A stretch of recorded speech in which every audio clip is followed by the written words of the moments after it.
علی حیدر صاحب جو کہ آیات بینات سنا کر ہمارے دلوں کو منور فرما رہے تھے. اور یاد رکھیے قرآن وہ بابرکت کتاب ہے کہ جس کا ایک لفظ پڑھنے سے اللہ تعالیٰ 10 نیکیاں عطا فرما دیتا ہے، 10 گناہوں کو مٹا دیتا ہے اور 10 درجات کو بلند فرما دیتا ہے. تو پھر سامعین اکرام ذکر خدا کرے، ذکر مصطفیٰ نہ کرے، ہمارے منہ میں وہ ایسی زبان خدا نہ کرے. ابھی قرآن پاک کی تلاوت ہوئی تو میرا دل چاہ رہا ہے کہ جیسے علی حیدر صاحب نے آپ کو قرآن سنایا، میں نثر میں آپ کو قرآن والے کی باتیں سناتا ہوں. تو سامعین اکرام لکھنے والے لکھتے ہیں کہ ہے یہ بھی قرآن ہے وہ بھی قرآن.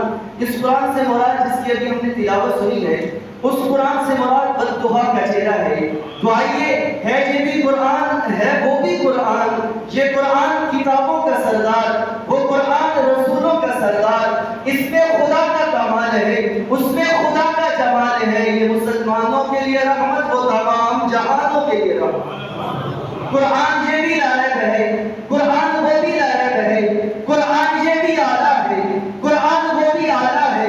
فرق یہ ہے یہ قرآن ثبوت والا، وہ قرآن حرکت والا، یہ قرآن تصویر ہے، وہ قرآن تدبیر ہے، یہ قرآن لفظ ہے، وہ قرآن معنی ہے، یہ قرآن کالی صدروں والا ہے، وہ قرآن کالی زلفوں والا ہے.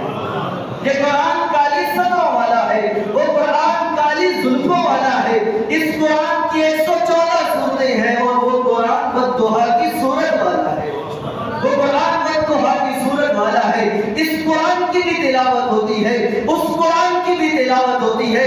آئیے آپ کو فرق بتانا چاہتا ہوں، اس قرآن کی تلاوت کرنے والا آپ کی اور میری مسجد کا قاری بنتا ہے اور اس قرآن کی تلاوت کرنے والا امام حسین جیسا قاری بنتا ہے، امام حسین جیسا قاری بنتا ہے. تو سامعین اکرام چھوٹے چھوٹے نمونے صدقہ اس کا ہمارے پاس موجود ہے.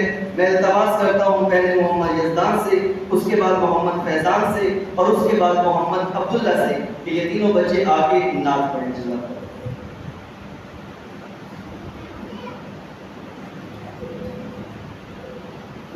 اللہ.